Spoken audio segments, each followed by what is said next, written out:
श्री शिवाय नमस्तुभ्यम। कैसे हैं आप सभी? आप सभी जानते होंगे इस सोमवार के दिन एकादशी भी हो रही है।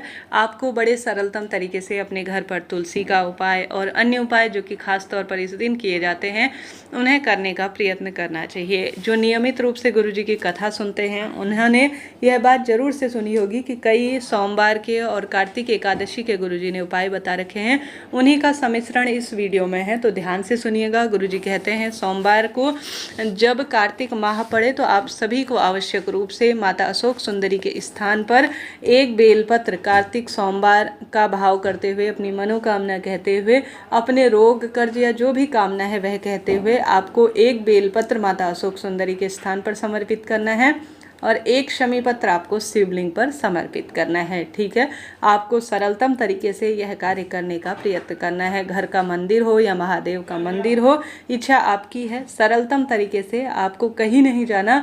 सोमवार एकादशी है, महादेव आपको सर्वश्रेष्ठ कार्तिक महीने में एक बेलपत्र मैं माता अशोक सुंदरी के स्थान पर समर्पित कर रही हूँ और शमी का पत्ता शिव पर चढ़ा रही हूँ। ऐसी प्रार्थना कर कर गोल बत्ती का घी का दीपक लगाकर घर की ओर आ जाना है। घर पर कर रहे हैं तो भी इसका परम सुख मिलता है। बढ़ते हैं दूसरे उपाय की तरफ।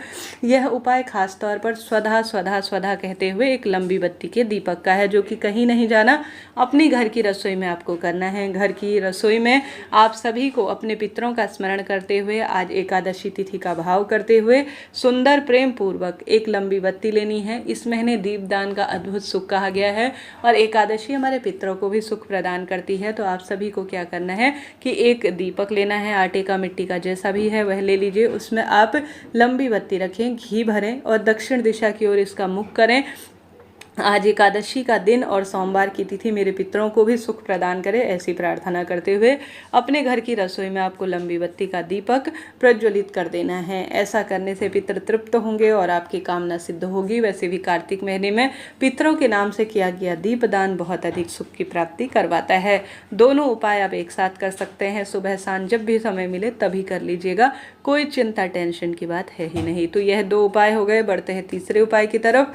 यह उपाय गुरुजी की इन दिनों कथा चल रही है उसमें ही आपने सुना होगा, जिसमें गुरुदेव कहते हैं अपने घर का जो गमला है, अर्थात आपके घर पर जो भी गमला है जिस पर मिट्टी है, उसमें आप सभी को, बस तुलसी ना हो इस बात का ध्यान रखें कि कार्तिक महीने में मैं अपने बच्चे या अपने पति या जिसके भी निमित्त आप कर रहे हैं उसका स्मरण करते हुए आप सभी को जो है, जो कार्तिक का महीना है उसका स्मरण करते हुए आप एक छोटा सा पार्थिव शिवलिंग बना लीजिए। कंकर स्वरूप शंकर में जो भक्तजन कार्तिक महीने में महादेव को पूज लेता है, वह भी सोमवार एकादशी के दिन उसका परिवार संभल जाता है। तो आपके घर का जो गमला है वहाँ पर आप सभी को सुबह या देर रात्रि तक एक छोटा सा जो है पार्थिव शिवलिंग मिट्टी का बना देना है और उससे विधि विधान से आप सभी को संक्षिप्त स्वरूप में जो है इस महीने में श्रेष्ठ स्वरूप में मुझे फल प्राप्त हो, ऐसी प्रार्थना करते हुए आप पार्थिव शिवलिंग बनाकर दीप लगाकर विधान से पूजा कर कर उसे वहीं पर विसर्जित कर दीजिए। यह आपने 3 उपाय मैंने बताए, तीनों एक साथ कर सकते हैं, कोई दिक्कत नहीं। बढ़ते हैं चौथे उपाय की तरफ। जैसे कि एकादशी की सर्वश्रेष्ठ तिथि है, भाग्य की रेखाओं को बदलने के लिए है, तो गुरुजी ने कहा है आप सभी को अपने जल के लोटे में 7 बेलपत्र डालनी है और थोड़ा सा उसमें गंगा जल डालना है। ठीक है, 7 की संख्या में बेलपत्र डालनी है। बेलपत्र न मिल पाए तो शिवलिंग पर चढ़ी हुई आप बेलपत्र धोकर भी काम में ले सकते हैं। 7 बेलपत्र, थोड़ा सा आप जल के लोटे में गंगा जल लेकर चले जाएं महादेव के मंदिर में। सबसे पहले शिवलिंग पर जल चढ़ाएं, उसके बाद आप सभी को बेलपत्र जो है शिवलिंग पर चढ़ा देनी है और गंगा जल जो है आपको जो नंदी महाराज हैं उन पर समर्पित कर देना है। श्री शिवाय नमस्तुभ्यम कहते हुए बेलपत्र जो भी भक्तजन एकादशी व्रत के दिन शिवलिंग पर चढ़ाकर गंगा का जल नंदी बाबा को समर्पित कर देता है, उसके भाग्य बदल जाते हैं, ऐसा शास्त्र कहता है। तो आप सभी को आवश्यक रूप से थोड़ा गंगा जल बचाकर शिवलिंग पर भी चढ़ाना है और आवश्यक रूप से पहले नंदी बाबा को समर्पित करें। यह हो गए चौथे उपाय की बात। बढ़ते हैं 5वें उपाय की तरफ, जो कि अपने आप में अद्भुत है। सोमवार का दिन है, हरिओम जल का उपाय आपको करना चाहिए। कैसे करें, ध्यान से सुने। आप सभी को जल का लोटा जब आप सोमवार एकादशी के दिन शिव मंदिर में शिवलिंग पर चढ़ाएं, तो आप सभी को कोशिश करनी है कि जो शिवलिंग है आपके घर पर या महादेव के मंदिर में, वहाँ पर आप जल से ओम की आकृति बनाएं। सबसे पहले आप सभी को गणेश जी महाराज के स्थान से शुरू करना है। जल चढ़ाना है आपको गणेश जी के स्थान से, वहाँ पर आपको आना है, उसी जल की धार को लेकर बीच में माता अशोक सुंदरी के स्थान पर, अंत में आप सभी जो है कार्तिकेय जी भगवान के स्थान तक आते आते पूरा ओम बना लेंगे। अब यही जल की धार आपको जो है जो माता रानी का हस्त कमल है वहाँ पर समर्पित करना है और यही जल की धार आपको धीरे धीरे शिवलिंग पर ले जानी है। इस तरह से यह परिपूर्ण ओम आप बना लेंगे। जब आप गणेश जी से शुरू करेंगे, माता अशोक सुंदरी, उसके बाद कार्तिकेय जी भगवान पर लाएंगे और जो है आप सभी जो ओम है उसके पीछे की आकृति बनाएंगे और उसी जल की धार को आप शिवलिंग पर चढ़ाएंगे तो यह परिपूर्ण ओम बन जाएगा। तो आप सभी को इस तरह से जो है अपना सुंदर स्वरूप में शिवलिंग पर ओम की आकृति बना देनी है। ऐसा करने से आप हरिओम जो है शिव ओम जल शिवलिंग पर सोमवार एकादशी के दिन समर्पित करेंगे। ऐसा करने से आपको संपूर्ण रूप से गुरु जी कहते हैं ओमकारेश्वर में जल चढ़ाने का फल प्राप्त हो जाएगा। तो यह हरिओम जल वाला उपाय भी आप इस एकादशी और सोमवार के दिन कर सकते हैं। अद्भुत लाभ इससे मिलता है। यह बात हो गए एक और से सुंदर उपाय की जो आपको करना है। साथ के साथ आपको बताते हुए चलो इस साल 2024 में सर्वश्रेष्ठ स्वरूप में यह एकादशी है जो कि रविवार और सोमवार दोनों तिथि पर पड़ रही है। तो आप सभी को ज़्यादा से ज़्यादा दीप दान करना है।